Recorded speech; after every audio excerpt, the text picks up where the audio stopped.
धरती फट क्यों रही है? यह ऐसा सवाल है जिसे अब पूछा जाना बेहद ज़रूरी हो गया है, क्योंकि जब धरती बेहद गुस्से में होती है उसके कहर का अंदाज़ा लगाना बेहद मुश्किल हो जाता है। फिर चाहे हार्ड मांस का बना इंसान या फिर लोहे स्टील की बनी चमचमाती कार, धरती उसे अचानक अपनी आगोश में कैद कर लेती है। क्या आप सोच सकते हैं कि खुली सड़क पर आप आराम से जा रहे हैं और अचानक आपकी गाड़ी धरती में समा जाए? हम किसी बुरे सपने की बात नहीं कर रहे, बल्कि यह हकीकत है। सामने आई अमेरिका के जॉर्जिया से, जहाँ एक पक्की सड़क अचानक से पाताल में समा गई और कुछ सेकंड्स पहले जो कार सड़क पर फर्राटे भर रही थी वो उस सड़क में ही गुम हो गई। ऐसा क्यों हुआ? इसका रहस्य भी बस धरती में ही छिपा है। दरअसल ये कोई पहला वाकया नहीं था जब धरती का सीना इस कदर फट गया हो, जैसे धरती बीमार हो गई हो। दोस्तों, हमारे देश में एक कहावत है जो बड़ी मशहूर है, जब धरती पर पाप बढ़ता है तो धरती फट जाती है। बीते कुछ वक्त से देश के अलग अलग हिस्सों से धरती फटने की खौफनाक खबरें आ रही हैं। पिछले महीने यानी 28 जून को ही मध्य प्रदेश के चंबल से सटे भिंड जिले में अचानक धरती फट गई। इगरी और बगलूरी गांव में अचानक जमीन में करीब 200 मीटर लंबी और 2 फुट गहरी कई दरारें पड़ गई। लोगों को नहीं मालूम कि ऐसा क्यों हुआ। वो तो बस इस बात से डरे सहमे कि कहीं कोई प्राकृतिक आपदा तो नहीं आने वाली। बीते 2 सालों में इस इलाके में होने वाली ये दूसरी घटना है। इससे पहले पूर्वी उत्तर प्रदेश के कई जिलों में अचानक धरती फटी और कई 100 मीटर लंबी दरारें पड़ गई। ये दरारें तो कई मीटर गहरी थी। डर का आलम यह था कि लोग अपने घरों को छोड़कर भाग निकले। ऐसा ही कुछ मथुरा के अकबरपुर गांव में भी हुआ था। उधर जब गुजरात में भूकंप आया था तब भी लोग ये देखकर हैरान थे कि कई मंजिल की इमारतें सीधे जमीन के अंदर घुस गई थी। दिल्ली के इंटरनेशनल एयरपोर्ट के रास्ते में भी एक 3 मंजिला इमारत देखते ही देखते धरती के भीतर समा गई। इस तरह धरती का फटना और इमारतों का जमीन में समा जाना कोई मामूली घटना तो नहीं है। ये तो संकेत है इस बात का कि हमारी धरती बीमार है। इसका इलाज फौरन किया जाना चाहिए, नहीं तो मर्ज बढ़ जाएगा। वैसे अभी जो आपने देखा उसे बस ट्रेलर समझ लीजिए। बड़ी पिक्चर तो यह है कि जमीन पर पड़ने वाली दरारों से अफ्रीका महाद्वीप 2 हिस्सों में बंटने वाला है। जियोलॉजिस्ट यानी कि भूगर्भ वैज्ञानिकों ने ऐसी आशंका जाहिर की है। दरअसल अफ्रीकी देश केनिया के नैरोबी नारोक हाईवे के नजदीक कई किलोमीटर लंबी दरार आ गई है। भूगर्भ वैज्ञानिकों के मुताबिक हाल ही में यहाँ धरती के टेक्टोनिक प्लेट्स में हलचल हुई थी, जिसके बाद कई मील की दूरी तक दरार पड़ गई। भूगर्भ वैज्ञानिकों का ऐसा मानना है कि यह दरार अफ्रीकी महाद्वीप को 2 हिस्सों में बांट देगी। धरती के टेक्टोनिक प्लेट्स में हलचल यानी कि भूकंप। वैज्ञानिकों का मानना है कि धरती पर तेजी से बदलाव हो रहे हैं। इनमें से ऐसे कई बदलाव हैं जिन पर हमारी नज़र नहीं पड़ रही। केनिया के पहले इथोपिया के अफार इलाके में भी ऐसी दरारें देखी गई थी।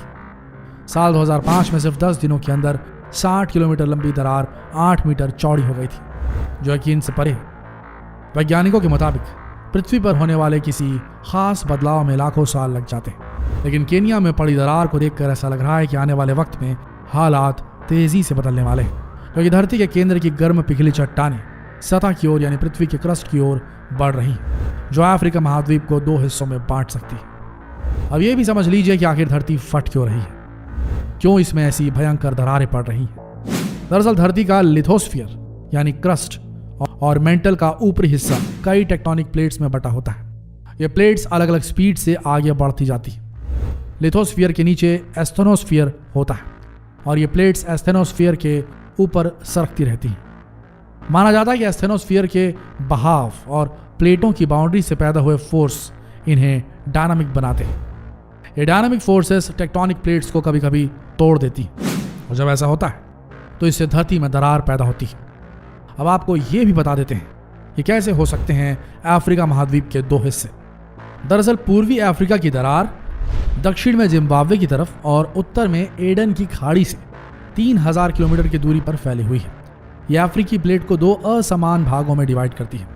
जब लिथोस्फीयर हॉरिजॉन्टल एक्सपेंडिंग फोर्स के नीचे होता है तो ये फैलकर पतली हो जाती है, जिसे भूगर्भीय भाषा में रिफ्ट कहते हैं। रिफ्ट होने से आखिरकार पतला होता यह हिस्सा टूटेगा ही, यानी हो सकता है कि अफ्रीकी महाद्वीप 2 हिस्सों में टूट जाएगा।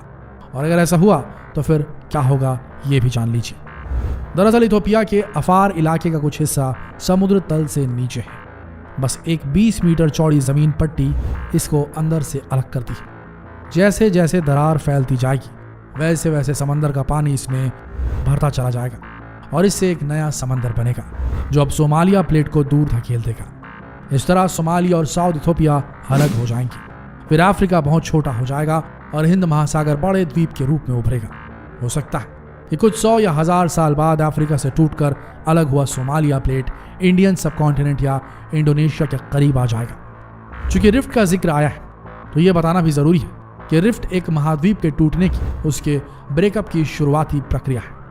अगर ऐसा हुआ तो एक नए महासागर बेसिन के बनने का कारण बन सकता है। इसके पहले साउथ अटलांटिक महासागर के साथ ऐसा हो चुका है। अब देखना यह होगा कि क्या अफ्रीका महाद्वीप के साथ भी ऐसा ही होता है या नहीं। दोस्तों, अब जरा ये भी सोच लेते हैं कि क्या होगा अगर हमारी पूरी धरती ही 2 हिस्सों में बट जाए। वैसे ऐसा होना करीब करीब नामुमकिन है क्योंकि धरती कोई छोटी मोटी वस्तु तो है नहीं। हमारा ये प्लैनेट बहुत ही बड़ा ऑब्जेक्ट है जिसे 2 हिस्सों में बांटने के लिए किसी बहुत ही भयंकर और बड़ी फोर्स की जरूरत पड़ेगी। हालांकि कुछ साइंटिस्ट मानते हैं कि पहले ही धरती के टुकड़े हो चुके हैं। माना जाता है कि थिया नाम का प्लैनेट गाया से टकरा गया था जो एक्चुअल में धरती ही थी, और इसी टक्कर के बाद धरती से जो टुकड़ा अलग हुआ आज उसे ही हम अपने चांद के नाम से जानते हैं। हालांकि अगर फिर से ऐसा कुछ होता है यानी धरती 2 हिस्सों में बंटती तो इसका सीधा मतलब है कि धरती पर ऐसा विनाशकारी भूकंप आएगा जो दुनिया के बड़े हिस्से में जबरदस्त तबाही मचा देगा। महज कुछ सेकंड्स में ही दुनिया की बड़ी आबादी नस्तनाबूद हो जाएगी। यानी फिर शायद ही कोई जगह बचेगी जहां हम खुद को छिपाकर सेफ रख पाएंगे। शायद स्पेस में या शायद वहां भी नहीं, क्योंकि अगर धरती के 2 टुकड़े हुए तो मेंटल और अर्थ की कोर भी स्पेस में ओपन हो जाएगी जो फिलहाल एक किस्म का वैक्यूम है। इसके अलावा धरती के भीतर मौजूद टेक्टोनिक प्लेट्स भी स्पेस में खींचे चले जाएंगे और धरती का सारा भार धीरे धीरे खत्म हो जाएगा। इसके साथ ही समंदरों का पानी भी स्पेस में फैल जाएगा। इतना कुछ होने के बाद भी अगर कोई इंसान धरती पर जिंदा बचा तो भी ज्यादा देर तक मौत को मात नहीं दे पाएगा, क्योंकि इसके बाद भी धरती के कई टुकड़े होने का सिलसिला बदस्तूर जारी रहेगा। ऐसे में सोचना जरूरी है कि आखिर धरती की इस बीमारी की वजह क्या है। तो इसकी एक बड़ी वजह है धरती के भीतर मौजूद पानी का बेतहाशा और बेदर्दी से निकालना। आज हर घर में सबमर्सिबल पंप लगे, शहर हो या गांव, 100-200 फीट पर बोरिंग कराओ और एक बटन दबाकर गंगा बहाओ। समझिए कि ऐसा करने से हमने धरती के भीतर मौजूद पानी के विशाल भंडार को खाली सा कर दिया है। अब वहां बड़े बड़े वैक्यूम बन गए, यानी कि पृथ्वी की जिस परत पर हमारे घर बने उसके नीचे हवा भरे गुब्बारे जैसे बड़े बड़े कमरे बन गए। अब जरा सी हलचल क्या हुई, धरती का सीना फट गया और घर धड़ाम से उसमें समा गया। आज दुनिया भर में जल संकट पर बहस छिड़ी है। वक्त आ गया कि हम पूरी ताकत से प्रकृति से हो रहे खिलवाड़ को रोकें।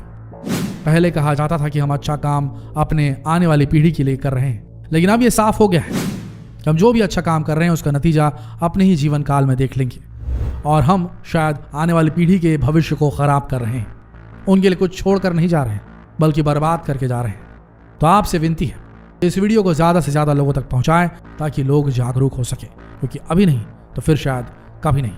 अपनी राय कमेंट सेक्शन में जरूर दें और जितना हो सके इस अति आवश्यक वीडियो संकेत को, वीडियो संदेश को शेयर करें फेसबुक पर, व्हाट्सएप पर, यूट्यूब पर, ताकि लोगों की आंखें खुल सकें और शायद ये बेतहाशा पानी का इस्तेमाल रुक सके। मिलते हैं अगली दिलचस्प वीडियो में, तब तक के लिए आप सबका इस वीडियो के अंत तक बने रहने के लिए दिल से धन्यवाद।